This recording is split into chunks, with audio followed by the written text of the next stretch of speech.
Quiero que abramos la Biblia en el Evangelio de Mateo,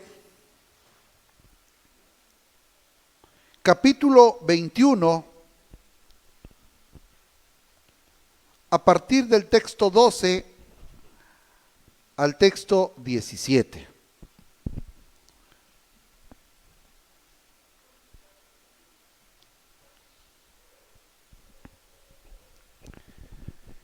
Y entró Jesús en el templo de Dios y echó fuera a todos los que vendían y compraban en el templo, y volcó las mesas de los cambistas y las sillas de los que vendían palomas.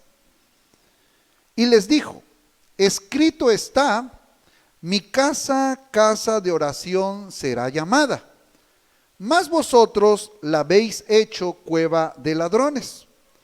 Y vinieron a él en el templo ciegos, cojos, y los sanó. Pero los principales sacerdotes y los escribas, viendo las maravillas que hacía, y a los muchachos aclamando en el templo y diciendo: ¡Hosana al Hijo de David!, se indignaron y le dijeron: ¿oyes lo que estos dicen? Y Jesús les dijo: sí. ¿Nunca leísteis de la boca de los niños y de los que maman, perfeccionaste la alabanza? Y dejándolos, salió fuera de la ciudad a Betania y posó allí. En esta noche agradezco una vez más la oportunidad que me das de tomar este lugar para expresar la palabra que ya está escrita, Señor. Esa palabra que nos exhorta, esa palabra que trae vida, esa palabra que refresca nuestra alma, nuestra sed espiritual, esa palabra necesaria para todo ser humano, Señor. Bendice a las familias que están escuchando este mensaje y bendice también a todos los que estamos presentes en este lugar. Señor, háblanos, que tenemos hambre, tenemos sed de ti, Señor. Vivifica nuestro espíritu para que podamos, Señor, estar siempre estables, con ánimo ferviente, sirviéndote y dando a conocer tu nombre, en el nombre de Jesús. En tus manos está mi mente y mi corazón. Amén, Señor Jesús. Amén. Tome su asiento, tome su lugar. Se dice que esta semana pues es la semana mayor, o también conocida como Semana Santa. El día de ayer aludíamos un poco a nuestro predicador de la entrada triunfal, y hoy lunes corresponde a meditar un poco sobre el lunes de autoridad. La autoridad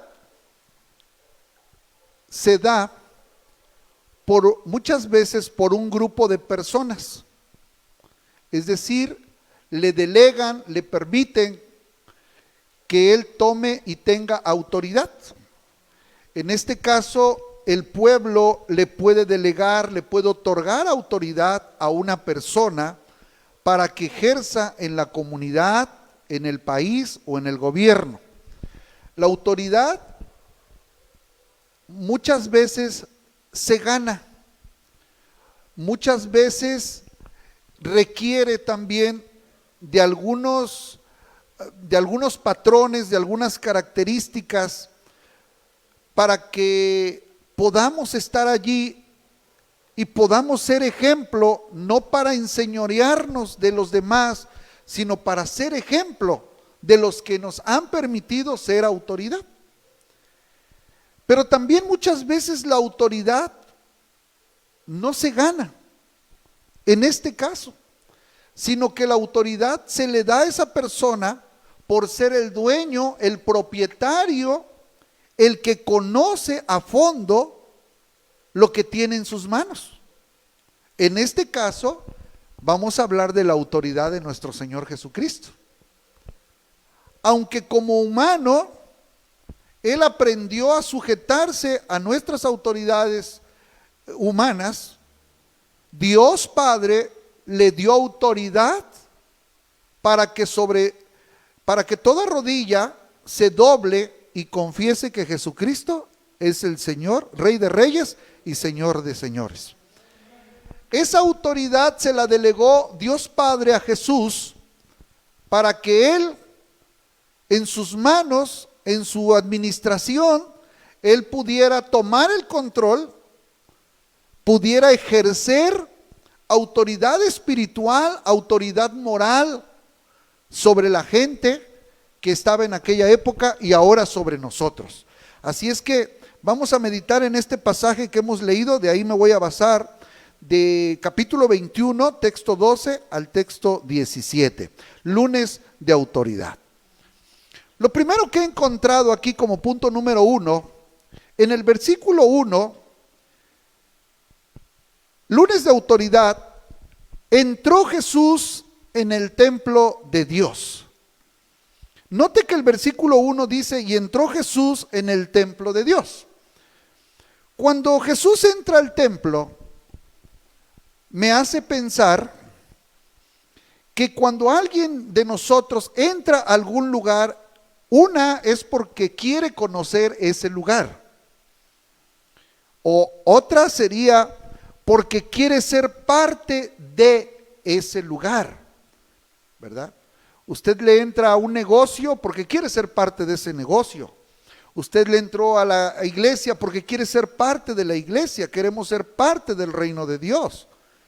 Jesús entró al templo porque quería ser parte de lo que estaba sucediendo en ese lugar. Quería conocer lo que estaba sucediendo dentro del templo. Jesús entró en el templo porque se siente en esa confianza. A él desde pequeño, dice la Escritura, le gustaba ir a la sinagoga, a afrontar, a exhortar con los rabinos, con los maestros que dominaban la ley. Y a él desde pequeño, por cierto, se desapareció algunos días, pero no porque se fuera a la feria o al parque o al campo o a la tienda, no, sino porque fue desde pequeño a la casa de Dios, a oír, a compartir lo que desde pequeño ya tenía como sabiduría de Dios, como conocimiento de Dios. Entonces, en el punto número 1 del lunes de autoridad, entra Jesús en el templo de Dios porque se siente con esa confianza que allí hay algo que Él puede hacer, que Él puede compartir, que Él puede aprender. Se siente en confianza, puesto que sabe que es una casa donde se adora al Señor. Por lo menos eso se creía, ¿no? Entra ahí también porque para Él es benéfico, es agradable. Usted no puede, yo no puedo ahora soportar, aunque lo tengo que soportar a veces por las pláticas de repente con alguna persona, el olor del cigarro, pero yo muchas veces estuve sumergido en ese ambiente del olor al cigarro. Ahora no lo puedo soportar cuando uno se sube a un taxi y el taxista es fumador, huele, ¿verdad? Se impregna en la ropa, en el aliento. Entonces Jesús entra a ese lugar porque sabe que es benéfico, es apropiado, porque allí escudriñan la ley de Dios, porque allí se espera que se esté adorando a Dios. Entonces Jesús entró al templo por estas circunstancias: conocer, ser parte de la confianza que Él tiene de oír la palabra, y entra porque sabe que es benéfico. Pero también Jesús entró en el templo de Dios, y me gustó esto, porque dice, entró Jesús en el templo de Dios. Él entra porque sabe, dice, entró Jesús en el templo de Dios. O sea, Él sabe que todo es de Dios. Él entra a ese lugar porque sabe que es un lugar público, un lugar donde un sacerdote, donde un fariseo, donde un publicano, donde un maestro de la ley no es el dueño de ese lugar, sino que el dueño de todos los objetos, de todos los elementos, es Dios, que nos creó y que nos permitió dar lo que ahora nosotros administramos. Esto me gustó. Todo es de Dios. El templo es de Dios. Él entra con esa confianza sabiendo que el templo es de Dios. Este lugar, este terreno, no es nuestro. La tierra que habitamos no es nuestra. Simplemente somos administradores por los 70, 90 años o los 110, 115 que usted quiera vivir, pero esta tierra no nos pertenece. La Biblia dice, Salmo 24:1, de Jehová es la tierra y su plenitud, el mundo y los que en él habitan. Salmo 50 dice, porque mía es toda bestia del campo, todas las aves de los cielos las conozco por su nombre, y si tuviere hambre no te pediría, porque mío es todo. Nadie es dueño de este lugar. El dueño se llama Dios, Jehová de los ejércitos. A veces la gente se anda peleando por un pedazo de terreno. La gente anda discutiendo y casi se anda medio matando por 1 metro que arrebasó el vecino su terreno, o por 30 centímetros, o por los 12 o 10 centímetros que ha de medir el bloque o el tabique. Pero Jesús entró porque dice, entró al templo de Dios. Esto es de Dios, no es mío, no es de usted, pero nosotros lo tenemos que administrar. Ahora, cuando Jesús entra al templo de Dios, porque sabe que todo es Dios, el templo tenía ciertas características. Aunque habían surgido varias épocas, desde el Antiguo Testamento, querer construir el templo y que lo derrumbaron los babilonios, los asirios y por último los romanos en el año 70 por una orden de un general llamado Tito. Siempre ha sido el intento de levantar la casa de Dios. Este templo hasta ahorita estaba ahí. Entonces tenía ciertas características. El templo para el judaísmo es algo respetuoso, algo sagrado, algo en serio, algo en verdad. Entonces desde el Antiguo Testamento dice y da a entender que el templo es un lugar de adoración. El templo es un lugar de adoración, donde el oferente venía y entregaba su sacrificio en el altar del sacrificio y se quemaban ciertas piezas, ciertas partes del cordero, y era un olor fragante ante la presencia de Dios. El templo es un lugar de adoración.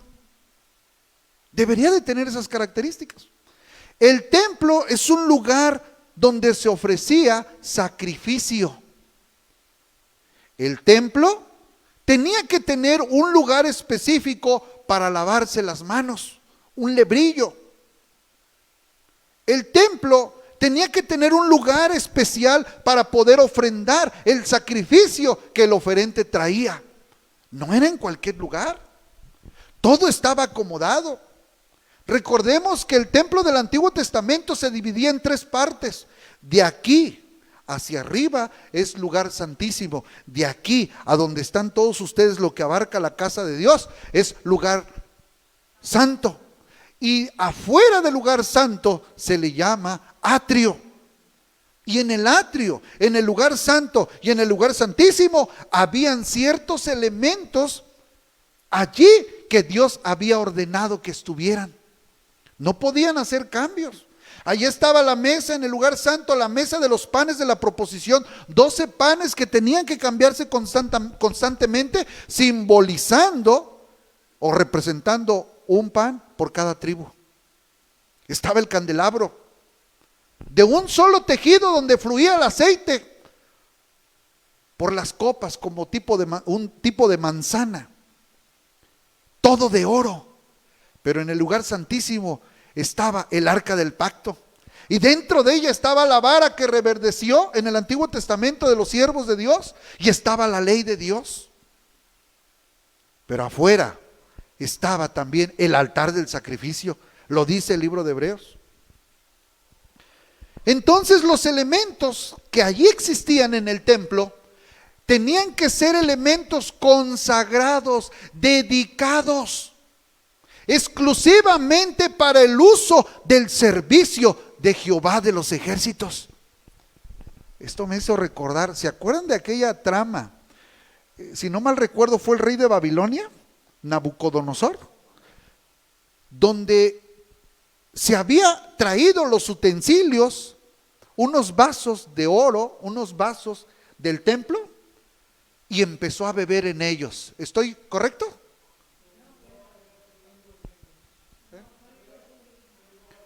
Fue su hijo.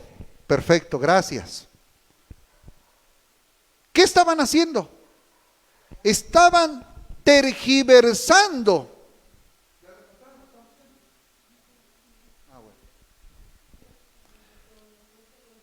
Nabucodonosor se los llevó, pero su hijo, gracias hermano, gracias. Ahí me doy cuenta que sí están leyendo la Biblia, qué bueno, me da mucho gusto.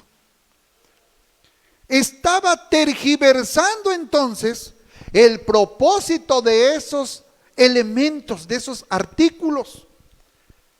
Es decir, que una guitarra es consagrada para el servicio de Dios. No tiene por qué andar deambulando para llevarla, ¿cómo se mata el gusano? No tiene por qué andar divagando la batería de Dios para allá en una fiesta donde estén tocando los unidos o los volvieron a nacer, o ¿cómo se llaman? Ese del cabello largo, los mismos. Los temerarios, dice aquí un joven, bien que sabe, ¿verdad?, de qué estamos hablando. No tiene por qué, porque son elementos consagrados y dedicados al servicio de la obra de Dios. Jesús entonces está pensando en ese templo con esas características. Por eso entró ahí con confianza, por conocer, por ser parte de ellos, porque es un lugar donde se adora, donde se ofrece sacrificio, donde uno tiene un encuentro con Dios, donde él sabe que los elementos son consagrados a Dios y donde va a encontrar gente que se dedica de lleno al servicio de Dios, a la obra de Dios, como era el sacerdote. Pero esto me hizo reflexionar en Lunes de Autoridad, apenas en el punto número 1 de los 4 que tengo. Ay, Dios mío. Que esto nos lleva a pensar una semejanza con nuestro cuerpo, por favor. Primera de Corintios 3:16.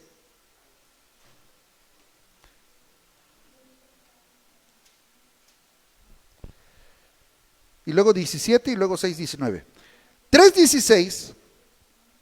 ¿No sabéis que sois templo de Dios y que el Espíritu de Dios mora en vosotros?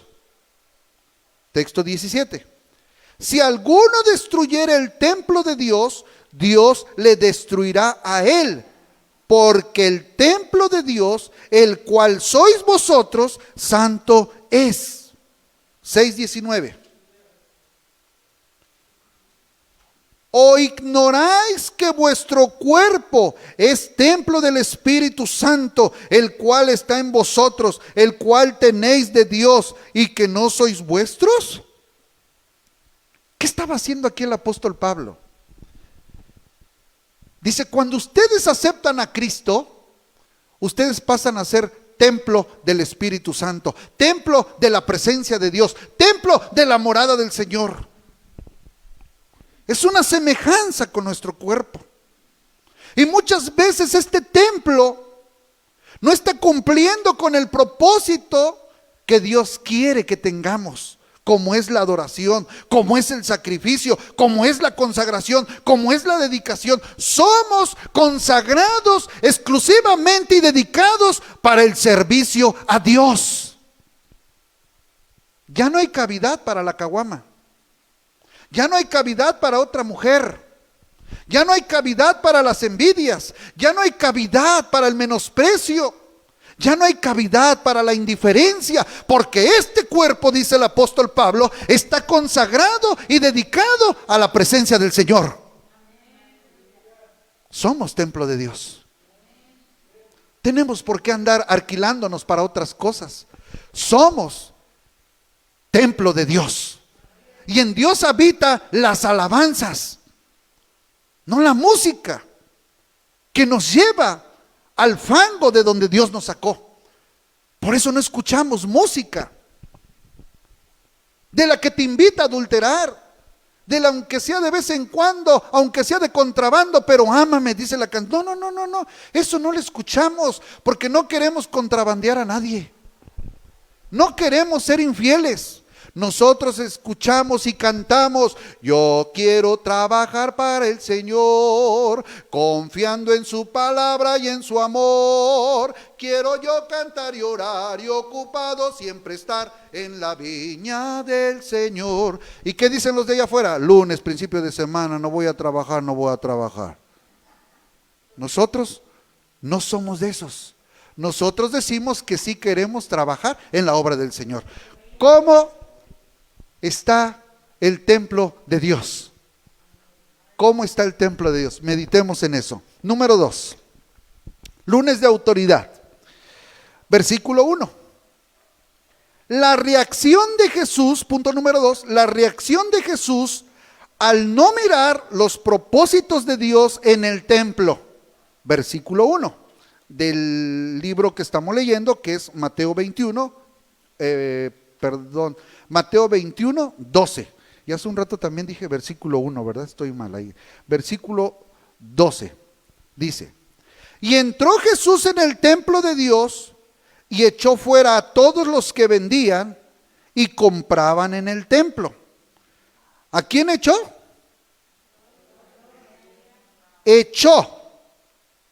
Echó fuera a todos los que vendían y compraban en el templo. Y volcó las mesas de los cambistas y las sillas de los que vendían palomas. No voy a pensar que eran palomitas. Palomas, aves. Los cambistas, los que cambiaban. Dame dinero y te doy un animalito.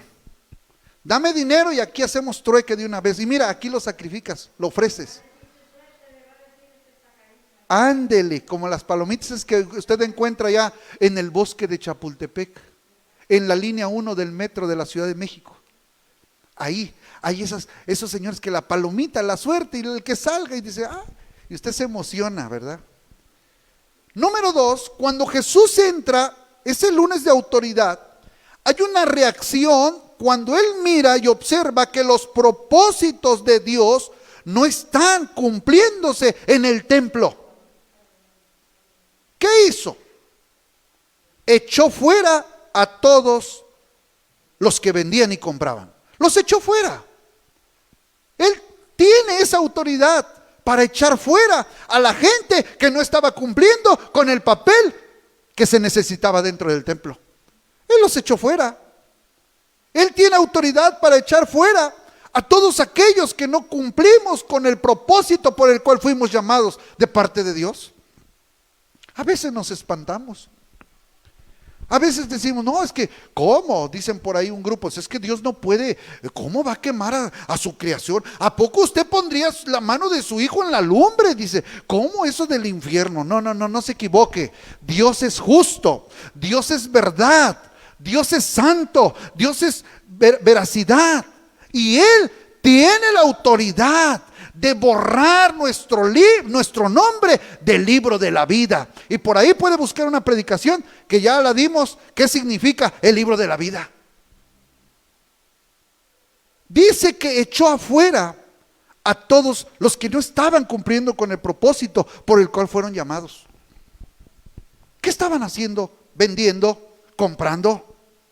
Esto habla de los distractores que muchas veces existen en las congregaciones.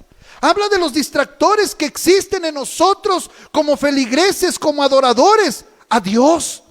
Hay distractores que muchas veces no venimos por escuchar realmente la palabra, no venimos quizá por realmente tener un encuentro con Jesús, sino posiblemente vendríamos por comprar un palomino, por cambiar, hacer tambalache, como dicen por ahí, con un animalito, ¿verdad? Los echó fuera. ¿Qué más hizo Jesús? Volcó las mesas de los cambistas y volcó las sillas. Muchos pudieran decir, se enojó Jesús. Ese es Jesús. Claro que se molestó. Sí se molestó. Él tiene autoridad para volcar, para voltear. Y mire, Él tiene autoridad para zarandearnos si Él quiere, a ver si así nos corregimos. Porque Él nos creó y Él es el dueño de la vida. A veces nos espanta, ¿verdad? Dios, ¿por qué? Si yo soy el que toco cada 8 días, si yo soy el que siempre estoy, si yo te sirvo. Sí, pero quiero enseñarte algo, José Juan II. Quiero enseñarte algo. Y si quiero te arrastro, ha de decir el Señor. Si quiero, porque dice la Biblia que el altivo Dios lo humilla, pero al que se humilla Dios lo exalta. Y a veces Dios nos hace pasar por un proceso terrible, fuerte, como Jesús lo experimentó. Me gusta lo que dice la Biblia. Y a través de esos padecimientos, dice el libro de Hebreos, aprendió la obediencia. Y a través de esa obediencia tomó un lugar que es sobre todo nombre, para salvar a muchos, o sea, nosotros.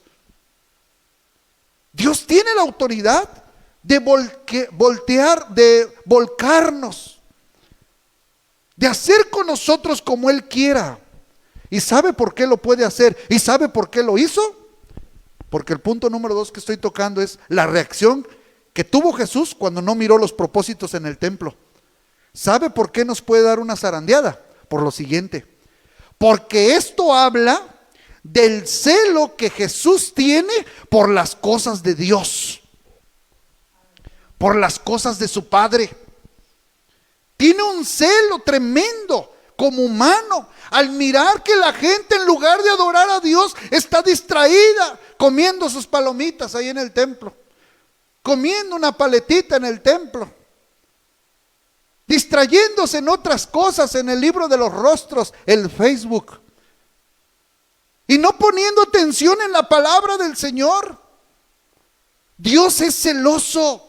Dios tiene celo por la consagración, por la dedicación de cada uno de nosotros, porque por eso nos salvó, para eso nos rescató del fango de donde andábamos, para consagrarnos y dedicarnos. Y cuando Él ve que no se está cumpliendo ese propósito, claro que nuestro Jesucristo se molesta, se enoja.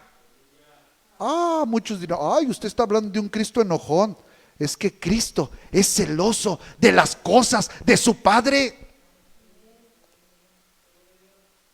Ahora sí que tenemos una causa. Podríamos molestarnos, pero cuando realmente se están violando las normas de Dios, cuando se está pisoteando la palabra de Dios, claro que nos molesta, nos incomoda al saber que tú, que eres cristiano, ya volviste a tomar, ya volviste a caer en el adulterio, ya volviste a robar. Se siente feo, se siente uno triste, acongojado, cabizbajo. ¿Cómo pudiste llegar a caer? Pero Dios nos puede dar una zarandeada para levantarnos. Como cristianos tenemos que tener celo por las cosas de Dios. Las cosas de Dios son serias. Las cosas de Dios son responsables. Las cosas de Dios son de compromiso. Las cosas de Dios son para gente que madura, para gente que ya comprendió el amor y la soberanía de Dios en nuestros corazones. No somos cristianos solo por unos meses. No somos cristianos solo porque llegó bien el aguinaldo. No somos cristianos solo porque estamos bien de salud y cuando está la enfermedad ya no conozco a Dios. No, somos cristianos porque conocemos quién es Jesús, porque sabemos que Dios es poderoso y no le seguimos por lo que nos da, sino por lo que Él es. Gloria a Dios. Una pregunta que puse aquí para usted: ¿Qué tanto celo tiene usted por las cosas de Dios? ¿Qué tanto celo tenemos por las cosas de Dios? Esto nos lleva a pensar en el punto número 3. Lunes de autoridad. Lo encontramos en el versículo 13. Punto número 3. Jesús nos enseña el propósito de la casa de Dios. Versículo 13. Jesús les dijo: escrito está, mi casa, casa de oración será llamada, mas vosotros la habéis hecho cueva de ladrones. Jesús nos enseña el propósito de la casa de Dios. La casa de Dios es una casa, dice Jesús, de oración. Casa de oración. No sé por qué aquí le puse, y no de chismes. Así me inspiró el Señor. Es casa de oración, no de distracción. Es casa de comunión. Es casa donde se enseña la palabra del Señor. Es casa donde hablamos no de mi vida, sino de la vida que Cristo hizo en mí, del testimonio de Cristo. La casa de Dios es una casa no para elogiar a los hombres, sino para elogiar el nombre de Jesucristo en nuestros corazones. Ese es el propósito que Jesús enseña y dice: mi casa es casa de oración. Mire, para los que ya tenemos, ya vamos a llegar a los 50, y los que ya tienen después de 50. Anteriormente, cuando íbamos a una biblioteca, porque a mí me tocó ir a la biblioteca, ahora ya le pones circuncisión, circuncisión, te da en un segundo el internet que es circuncisión. No, antes era media hora. Si no sabías los temas, buscar en la biblioteca. Y este es el pasillo de filosofía, y este es el pasillo de historia, y este es el pasillo de matemáticas, y este es el pasillo de ciencias y tecnología, etcétera. Y buscábamos y decían: oiga, necesito su credencial. Y por favor, absoluto silencio, aquí nadie habla. Y todos estábamos callados, nadie podía hablar. Te reportabas. Había reglas, había normas. Cuando venimos a la casa del Señor, hoy con esta, ¿cómo se dice?, contingencia, también hay normas. Todos tenemos cubrebocas, excepto yo, porque estoy aquí, estoy lejos de ustedes. Todos usamos gel al entrar. Todos pisamos allá la, ¿cómo se dice?, el tapetito, la jerga. Tiene sanitizante, bien empapadito de sanitizante. Cuando vamos a la casa de oración, dice el Salmo 100, entrad por sus puertas con acción de gracias, por sus atrios con alabanza, alabad y bendecid su nombre, porque Jehová es sobre todas las cosas. Cantad a Dios, cantad. Salmo número 100. Venid ante su presencia, dice, cantad. Cantemos, oremos, humillémonos en el altar o ahí en su silla. Pero Jesús le dice: no es lo que ustedes están haciendo, vendiendo, haciendo trueque. Ustedes están viendo el interés propio, pero yo estoy viendo la comunión, la necesidad que existe en el ser humano. Por eso quiero que cambien las cosas en la casa de Dios. Mi casa es casa de oración. Así es que se me van fuera, y les volcó las mesas y los sacó con esa autoridad, porque Jesús es santo y por eso en Él nos santificamos. Después siguió diciendo: mi casa es casa de oración y no cueva de ladrones. ¿Qué es una cueva? ¿Para qué sirve una cueva? Pues para refugiarse, para esconderse. Pero estos se estaban escondiendo y se estaban refugiando, pero de una manera incorrecta. Y Dios dice: sí, yo soy tu escudo, tu amparo, tu protector. Salmo 90, 91. El que habita al abrigo del Altísimo morará bajo la sombra del Omnipotente. Diré yo a Jehová, castillo mío, esperanza mía, mi Dios en quien confiaré. Pero estos no se estaban refugiando como tal para escuchar, para aprender, para tomar el refrigerio de la bendita palabra de Dios. No. Y Jesús le dice, ese no es el propósito. Nunca perdamos el propósito. La palabra es dura. ¿Se acuerdan cuando siguieron a Jesús? En una ocasión con 4 peces, con 4 panes, en otra con 7. Que le dio de comer a todos. En una más de 4,000 personas, en otra más de 5,000, sin contar a los niños. Y dice la Biblia que Jesús pasó al otro lado, se fue a otro lado. Y allá va el gentío, allá va el tumulto. Y Jesús, tan sabio, omnipotente, omnipresente y omnisciente, le dicen, ya sé por qué me siguen ustedes, dijo Jesús. Ustedes no me siguen por los milagros, por los prodigios que yo hice en ustedes. Ustedes me siguen por el pan que os di, porque el pan os sació. Nunca perdamos el propósito de venir a la casa de Dios. El propósito es tener un refrigerio, tener un encuentro, tener comunión, ser exhortado con la palabra del Señor. Ese es el propósito de usted que está escuchando. No es que yo le presuma, que yo toco, que yo cómo me vestí. No, Dios me libre de eso. Yo estoy pensando en que usted aprenda, escuche y practique la palabra del Señor, al igual que todos nosotros. Al que entra en las cosas de Dios, no se confunda. Aquí no es política, ni buscamos fama. No buscamos puesto político. Aquí estamos para servir. Aquí estamos para enseñar a la gente a trabajar, a orar, a servir, a impulsar la obra de Dios y a que deje la vida incorrecta que el mundo falaz ofrece. Aquí enseñamos a activarnos para la obra de Dios. No es cueva de ladrones. No tergiversemos el propósito de Dios. El propósito de Dios es tener un encuentro con Jesús.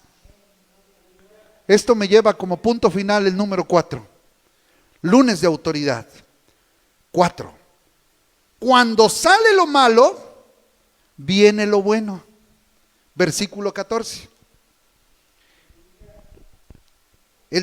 Ya los volcó, ya los echó, ¿no? Versículo 14. Y vinieron a él en el templo ciegos y cojos y los sanó. Oiga bien, cuando sale lo malo viene lo bueno. Me gustó yo hice aquí énfasis. Y vinieron a él, me detengo aquí. Como que Dios me dio a entender, cuando yo saqué a esos cambistas, a esos que hacían trueque, a esos que estaban tergiversando el propósito del templo, del servicio en el templo, cuando yo lo saqué, entonces vinieron. Por eso dice, y vinieron, o sea, y está hablando hasta entonces, después que yo lo saqué, vinieron al templo. Sale lo malo, viene lo bueno. Vinieron a él en el templo. ¿Quiénes vinieron a él? ¿Quiénes? Ciegos y cojos. ¿Quién debe de estar en el templo? Los ciegos. Los que no saben que eso que han aprendido no basta. Los que no saben que eso que tienen no les va a ser útil cuando Dios les pida cuentas. Los ciegos que no han podido y no han querido abrir sus ojos espirituales para que el Dios del cielo les resplandezca en su cerebro, les resplandezca en su corazón y puedan mirar la gloria, la luz del Dios celestial. Los ciegos tenemos que venir al templo para que cada día nos abra, nos alumbre la presencia del evangelio. Cómo conducirme en casa, cómo conducirme en el trabajo, cómo conducirme en la familia, porque yo cada día necesito la luz de Jesucristo como Salvador. Vinieron ciegos y les abrió los ojos. Eran ciegos físicamente, pero también los ciegos espiritualmente. Vinieron ciegos, vinieron cojos. Hablando espiritualmente, ¿cuántos cojos no hay? Que este es un buen licenciado, pero tiene mujeres por donde quiera. Que este es un profesor, pero si le conocieran también su boquita y cómo le entra. Que este es un arquitecto, pero si vieras, maldice y habla como si hubiera crecido en mi barrio.